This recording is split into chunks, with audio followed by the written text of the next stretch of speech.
Between 24 and 36 weeks, you're beginning to develop a birth plan, and you may already have decided where you're going to birth, but you may be still deciding based on the circumstances.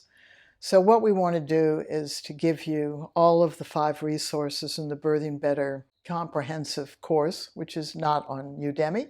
We're going to split all the skills up into micro courses on this platform so that we can go more in depth of each of the skills.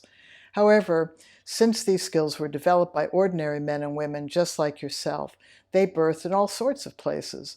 So what we want to do is to introduce you to the fact that birth skills are not reliant on where you birth.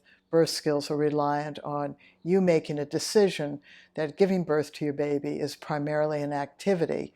And even though it may be an event you're trying to plan via your birth plan, and even though there's no way to know what your birth's going to be like until it unfolds, and therefore it's something that does happen to you, the reality is you can always use skills to work with your baby through your baby's birth journey to be born.